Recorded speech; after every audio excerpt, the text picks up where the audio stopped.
Since they acquired property on Oak Island in 2006, brothers Rick and Marty Lagina, along with their partners, have conducted a series of excavations in search of what is believed to be an extraordinary treasure.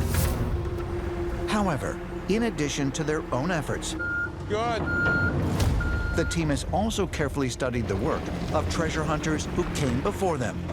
And in 2015, one of their first large-scale operations was intended to find the remains of a long-lost searcher tunnel known as the Heddon Shaft, which was dug in the 1930s by a man named Gilbert Heddon. When Gilbert Heddon dug that shaft, he thought he was digging in the money pit, and he was that much closer to history than we are. So we thought that by locating that accurately, digging down and finding the corners, it's another clue to pin down the money pit. Oh, there's a pit wood there. Gilbert Heddon never lost faith in his belief that something was buried on Oak Island. It's got to still be here, some way, shape, or form.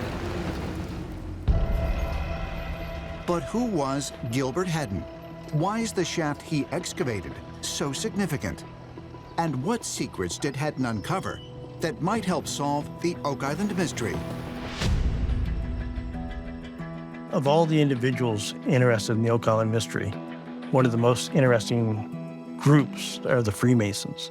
So many of them have actually participated in efforts to solve the mystery, from Gilbert Heddon to Frederick Blair to Mel Chappell.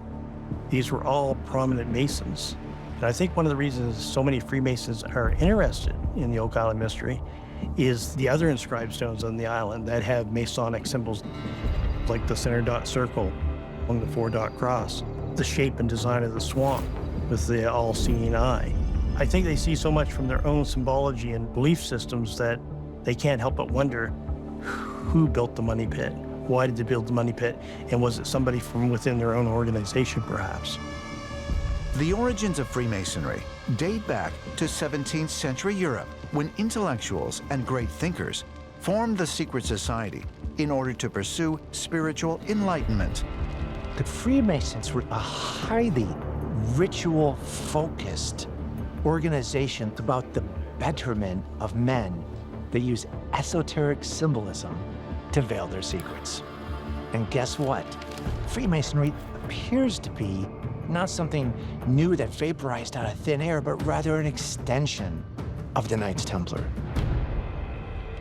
Obviously, an organization as powerful as the Knights Templar weren't simply going to disappear on the official suppression like meat little boys.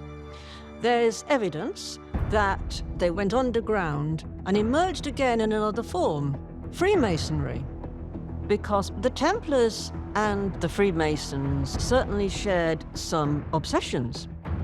Both were very ancient traditions that were frowned upon in the mainstream and secret in their practices that would give them spiritual and material power. If the Knights Templar did, in fact, bury treasure on Oak Island, then is it possible this secret knowledge was passed down when the Templars later evolved into the Freemasons? And if so, did Gilbert Heddon, just like the Freemasons who came before him, flock to Oak Island because he knew for certain that Templar treasure was hidden there? Perhaps a clue lies in the actions that Gilbert Heddon took when he ended his search on Oak Island in 1938. Gilbert Heddon never lost faith that something was buried on Oak Island. But as is the fate of so many other individuals in the past who have been pursuing the Oak Island treasure, he met with financial difficulties in his personal life. And this prevented him from pursuing the hunt at that time. So he leased out his right to hunt for treasure to Professor Irwin Hamilton. Gilbert Heddon handed all his work, including this structure that was still there, over to Professor Hamilton, who was going to carry on the search. They were brother Masons, and that may have had something to do with Heddon wanting Hamilton to continue the work that he started. Did Gilbert Heddon specifically choose Irwin Hamilton because he was a fellow Freemason who, like Heddon himself, was well aware that the lost treasure of the Knights Templar had been buried on Oak Island. For further evidence to support this elaborate theory, some researchers point to Irwin Hamilton's communications with another prominent Freemason who also took a keen interest in Oak Island, the 32nd President of the United States, Franklin Delano Roosevelt. Franklin Delano Roosevelt came to Oak Island as a young lawyer and investor in 1909. Now, Professor Hamilton used to go to dinner with FDR, and they were good friends. And Gilbert Hedden and Professor Hamilton would send reports to FDR about what took place on Oak Island, because all three of them were Freemasons. Were Gilbert Hedden, Irwin Hamilton, and President Roosevelt part of a Freemason attempt to recover the treasure of the Knights Templar? It's just one of many intriguing theories involving Hedden that the Oak Island team is actively investigating. Hold up, wait, what's that? In the years since the Oak Island team rediscovered the Hedden shaft, they have conducted further excavations in that area, believing it to be close to the original money pit. We have got a signal, mate. And in 2020, while sifting through spoils collected from deep underground, they uncovered an intriguing artifact. Hey, Jack, check this out. Oh, good find, Mike. Do you see that? It looks like it might be pounded into an old rose head. Exactly, yeah.